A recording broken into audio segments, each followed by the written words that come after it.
नमस्कार, मैं रविंद्र सिंह रौतेला, प्रवक्ता विद्यालय शिक्षा उत्तराखंड से आपका स्वागत करता हूं। आज हम कक्षा 11 विषय भूगोल की पाठ्यपुस्तक भारत भौतिक पर्यावरण के पाठ 2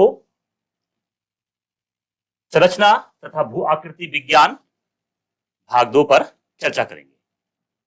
आज के हमारे चर्चा के बिंदु हैं भारत का उत्तरी मैदान, उत्तरी मैदान के उपवर्ग, प्रायद्वीपीय पठार, प्रायद्वीपीय पठार के मुख्य भाग। उत्तर का मैदान हिमालय पर्वत श्रृंखला एवं प्रायद्वीपीय पठार, इन दोनों के बीच में उत्तर का मैदान स्थित है। यह मैदान सिंधु, गंगा, ब्रह्मपुत्र नदियों द्वारा लाए गए जलोढ़ निक्षेपों से बना है। इस प्रकार हम मानचित्र में देखते हैं, यहां पर गहरे कलर से सैटेलाइट व्यू दिखाई दे रहा है। ये आपका गंगा, सिंधु, ब्रह्मपुत्र का मैदान है। ब्रह्मपुत्र नदी यहां पर है, ये उसका मैदान बना हुआ है। इनके निक्षेपों से इस मैदान का निर्माण हुआ है। भूवैज्ञानिक कालक्रम के बारे में हमने पढ़ा।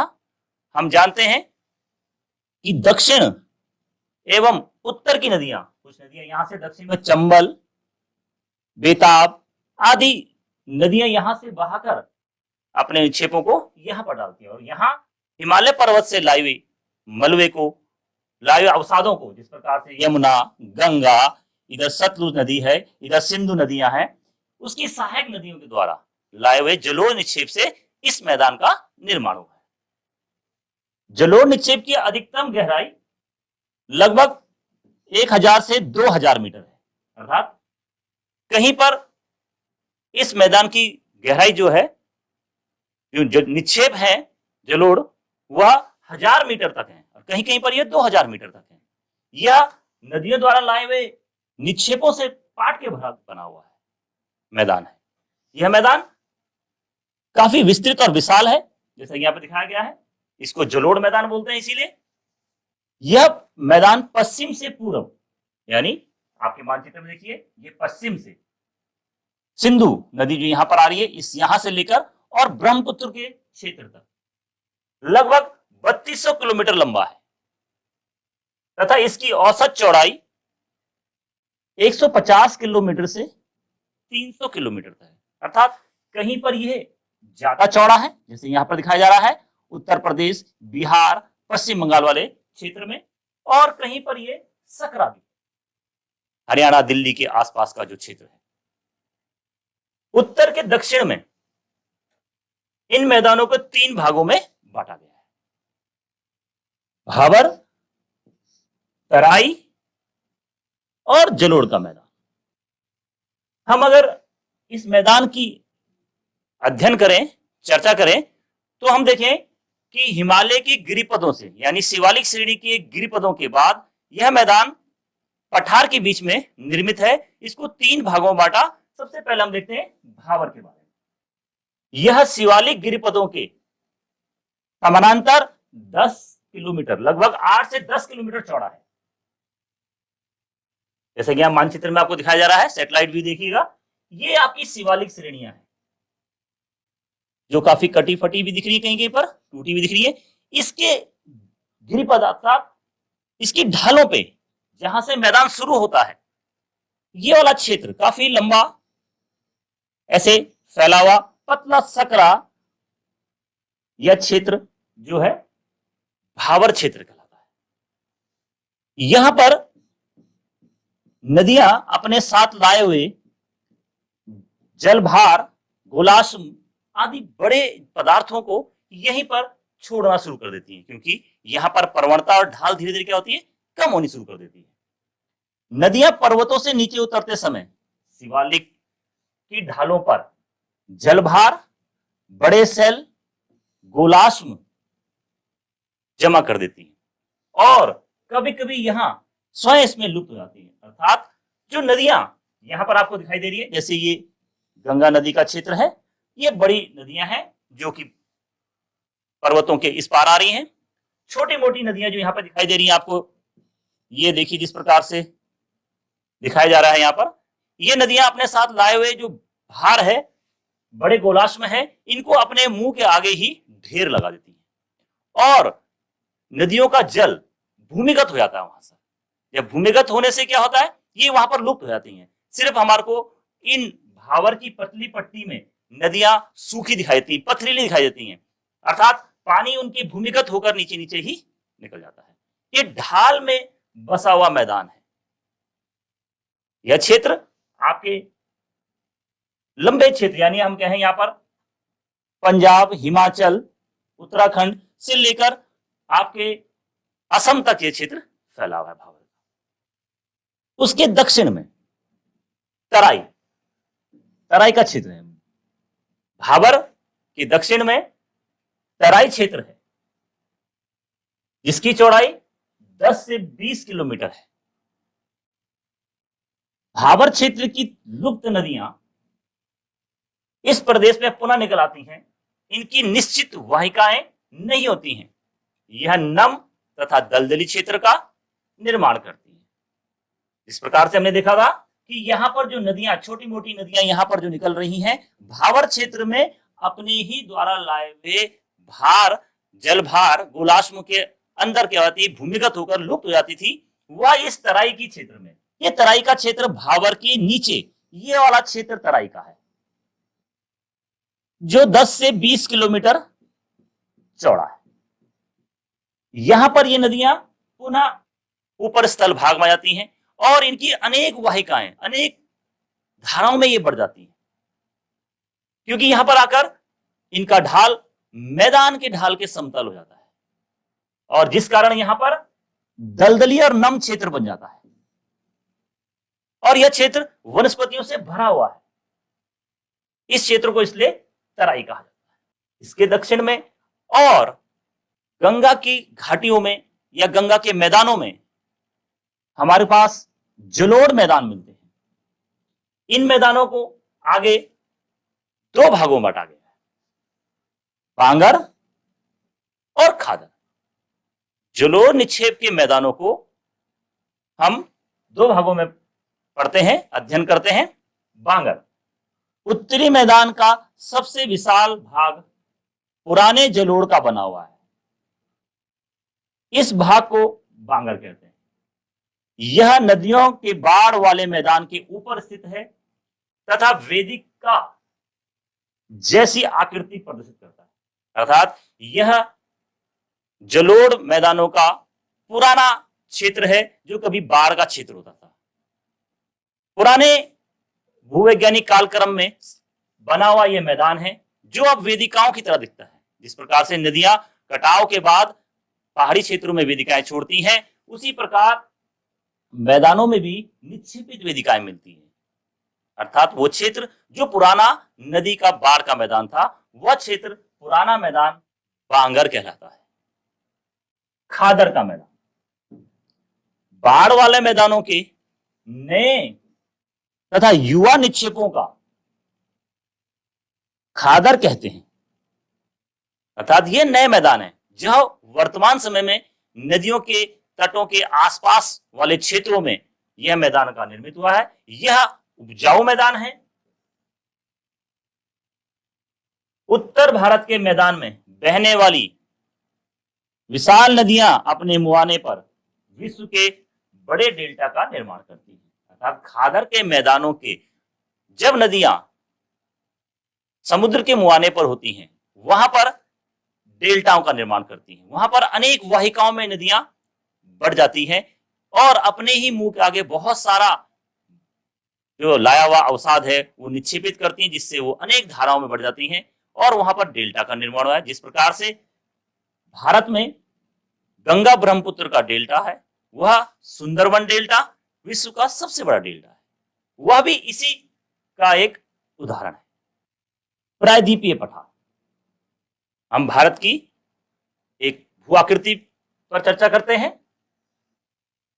यह प्रायद्वीप नदियों के मैदान से ऊपर उठता हुआ प्रायद्वीपीय पठार तिकोने आकार वाला कटा फटा भूखंड है जिसकी ऊंचाई 600 से 900 मीटर है। यह मेज की आकृति वाला स्थान पुराने सेलों से बना है।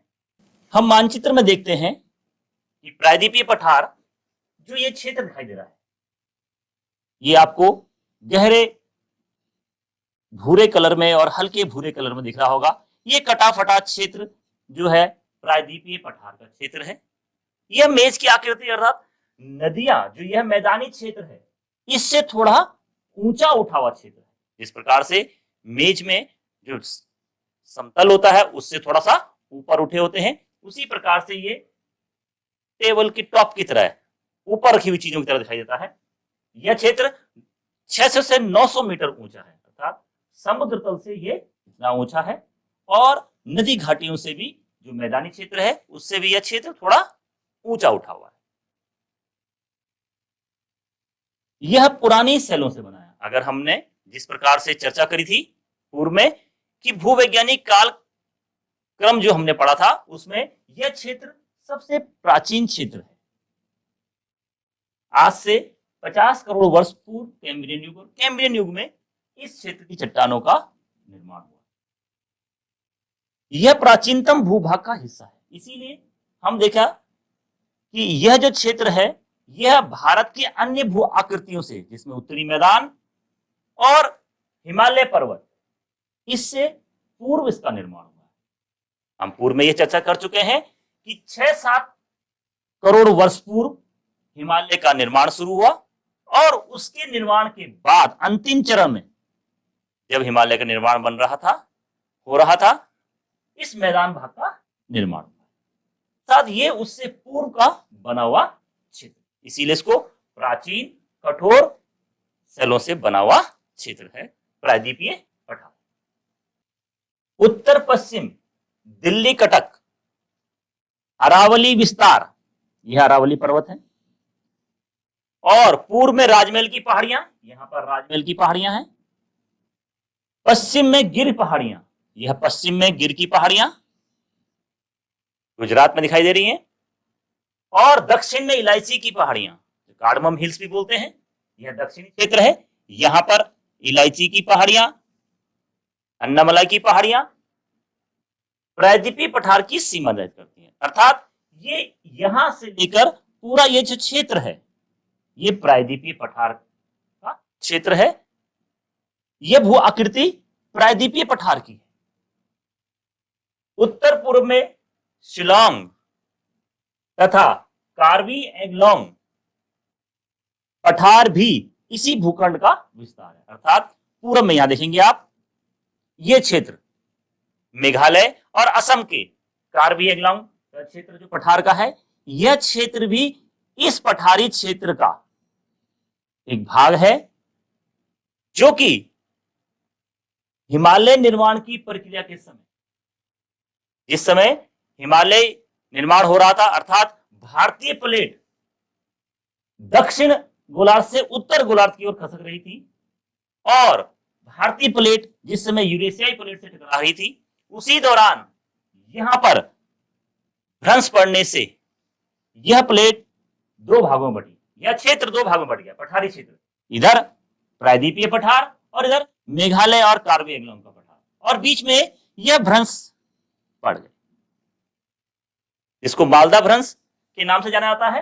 और यहां पर बंगाल बिहार का मैदान बन गया और कालांतर में धीरे धीरे नदियों द्वारा, गंगा, ब्रह्मपुत्र और उसकी सहायक नदियों द्वारा यह क्षेत्र जलोढ़ निक्षेपों से भर दिया गया, जो बाद में मैदान का निर्माण हो गया। अर्थात यहां पर हम कह सकते हैं कि जो पूर्वी पठारी क्षेत्र है वह भी ये प्रायद्वीपीय पठार का ही एक भाग है, जो इससे अलग हो गया।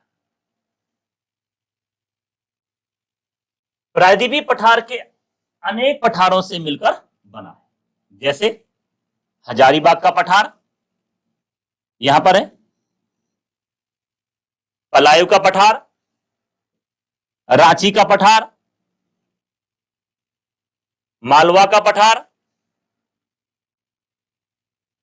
कोयम्बटूर का पठार और कर्नाटक का पठार, ये क्षेत्र पठारी क्षेत्र कहलाता है। ये सब प्रायद्वीपीय पठार के ही भाग है। प्रायद्वीपीय पठार को मुख्य उच्चावच लक्षणों के आधार पर 3 भागों में बांटा जा सकता है, अर्थात विभिन्न उच्चावच के आधार पर हम पठार को 3 भागों में बांट सकते हैं। दक्कन का पठार, यहां पे दिखाया जा रहा है, देखिए ये दक्कन का पठारी क्षेत्र है, ये वाला। मध्य उच्च भूमियां, ये मध्य उच्च भूभाग, ये वाला क्षेत्र मध्य उच्च भूभाग कहलाता है। उत्तर पूर्वी पठार, जिसकी हमने अभी चर्चा करी, यह जो क्षेत्र है उत्तर पूर्व का पठारी क्षेत्र, यह भी प्रायद्वीपीय पठार का भाग है। और यह किस प्रकार इससे अलग हुआ, हम इस पर चर्चा कर चुके हैं। चर्चा करते हैं दक्कन का पठार। दक्कन का पठार त्रिभुजाकार भूभाग है। यहां पर सैटेलाइट चित्र आप देखिए दिखाई दे रहा है, लगभग ये ट्रायंगल की तरह ऐसे दिखाई दे रहा है,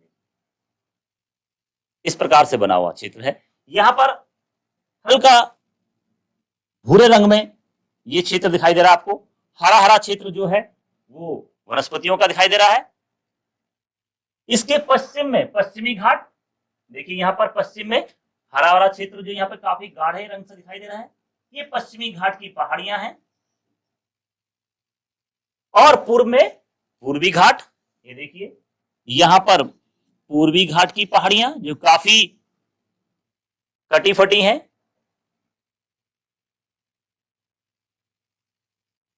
उत्तर में सतपुड़ा, यहां पर सतपुड़ा की पहाड़ियां।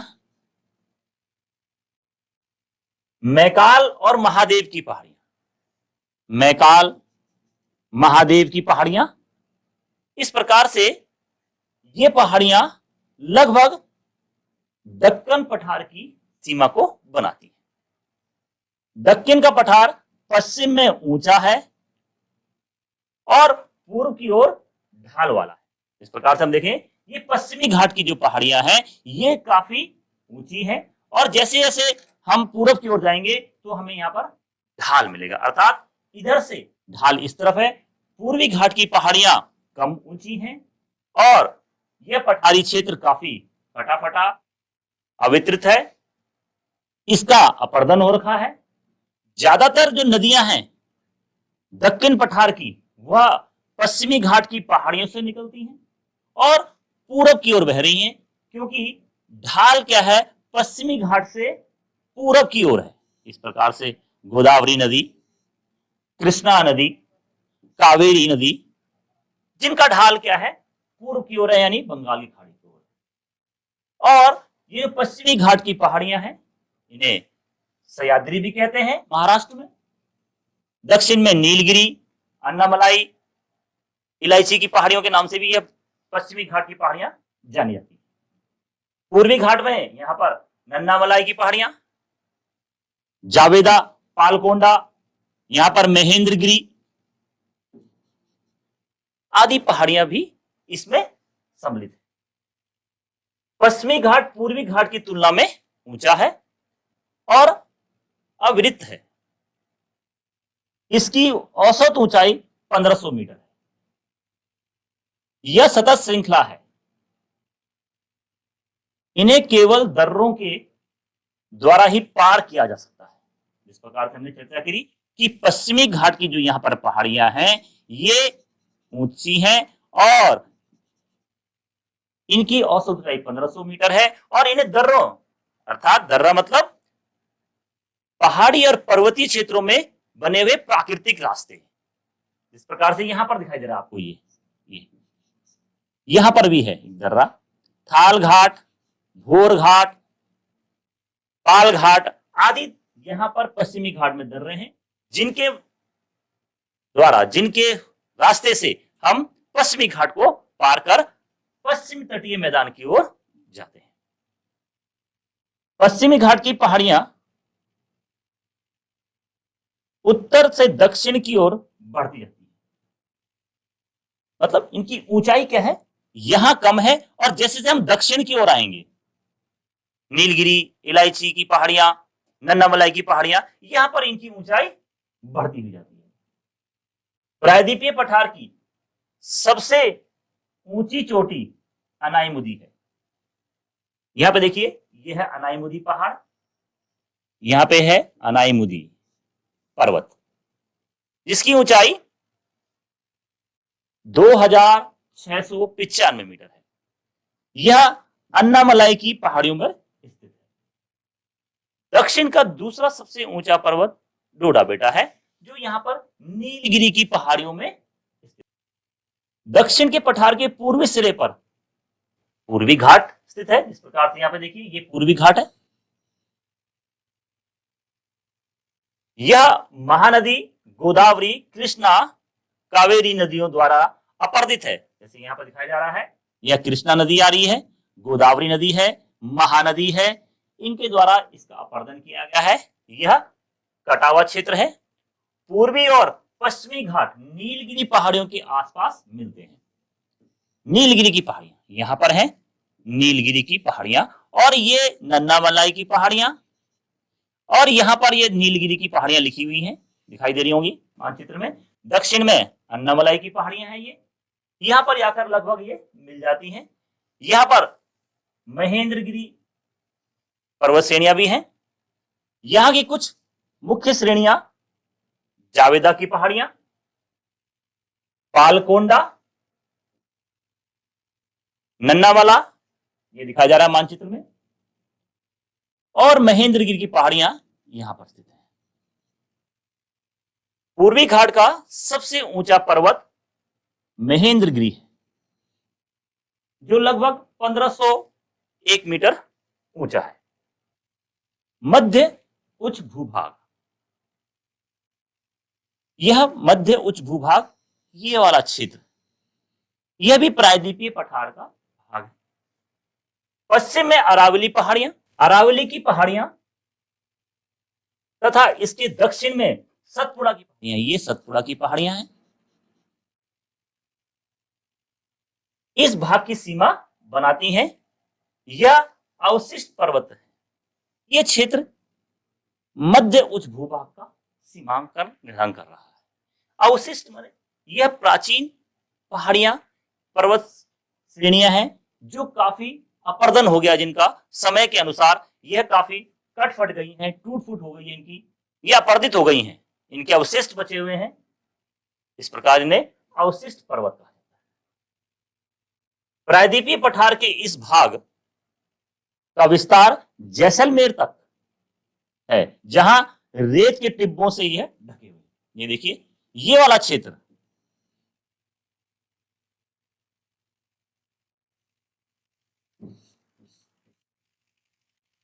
जैसलमेर के जो क्षेत्र है वह रेतीला क्षेत्र है। अर्थात कहने का मत तात्पर्य यह है कि जो रेत के नीचे जो चट्टाने हैं वह प्रायद्वीपीय पठार के भाग की ही है, जिसे मध्य का उच्च भूभाग कहते हैं। इस क्षेत्र पर आज रेत ने इसको ढका हुआ है। यहाँ पर रेत के टिब्बे, बरखन आदि अनेक स्थलाकृतियां निर्मित हैं। और कालक्रम के इतिहास को हम देखें तो इसके जो चट्टाने हैं उनका रूपांतरण हो गया है। यहां पर संगमरमर, सेल आदि चट्टाने पाई जाती हैं। इस रेत के नीचे जो चट्टाने हैं वह प्रायद्वीपीय पठार की ही शैलों से द्वारा बनी हुई है, उसी का यह भाग है। मध्य उच्च भूभाग का पूर्वी विस्तार राजमहल की पहाड़ियों तक है। इसके दक्षिण में छोटा नागपुर पठार स्थित है। देखिए, यहां पर राजमहल की पहाड़ियां यहां पर हैं, और इसके दक्षिण में यह छोटा नागपुर का पठार है। यहां तक यह मध्य उच्च भूभाग का क्षेत्र है, यानी कि यह क्षेत्र ऐसे पूरा का पूरा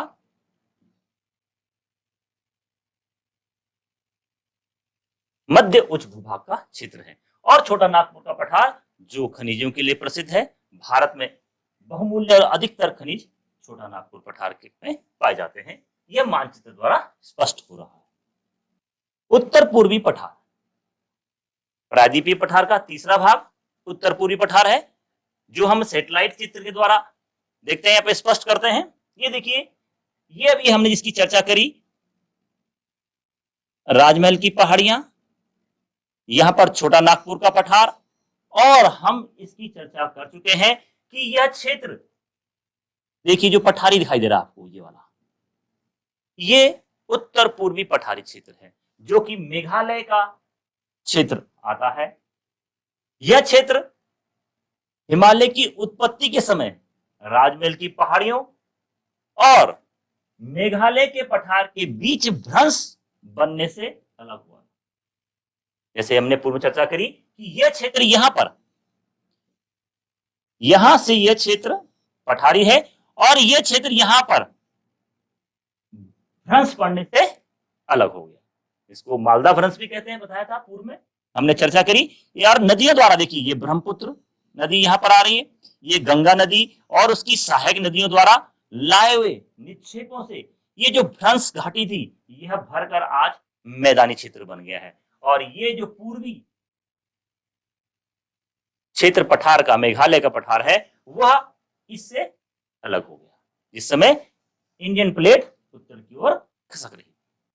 इसमें आवास करने वाली जनजातियां, अर्थात यहां पर पूर्वी पठार में, उत्तर पूर्वी पठार में जो जनजातियां हैं, जिनका यह निवास स्थान है, उनके नाम पर इन पठारी पहाड़ियों का नाम रखा गया है, जिसमें है गारो पहाड़ियां, यह है खासी पहाड़ियां एवं जैंतिया। यहां निवास करने वाली जनजातियों के नाम पर ही इन पहाड़ी क्षेत्रों का नाम रखा गया है।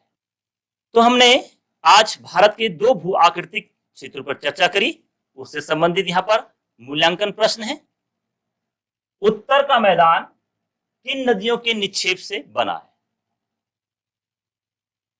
उत्तर का मैदान हमने जिस प्रकार चर्चा करी, सिंधु, गंगा, ब्रह्मपुत्र, प्रायद्वीपीय नदियां जिसमें बेताब, चंबल, सोनकेन आदि छोटी बड़ी नदियां हैं, उनके लाए हुए निक्षेपों से इस मैदान का निर्माण हुआ है, उत्तरी मैदान का। बांगर एवं खादर किसे कहते हैं? बांगर, जलोढ़ मैदान के दो भाग हमने पढ़े थे, बांगर और खादर। जलोढ़ के पुराने निक्षेप वाले मैदान को बांगर कहते हैं, और नवीन जो क्षेत्र है बाढ़ का, नवीन निक्षेप जहां पर हुए हैं जलोढ़ मैदान में, उसे खादर कहते हैं।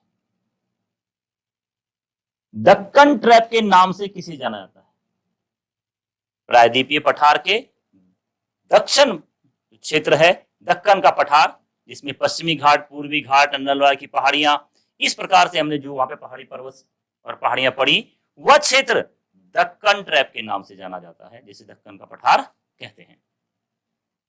प्रायद्वीपीय पठार का सबसे ऊंचा शिखर कौन सा है?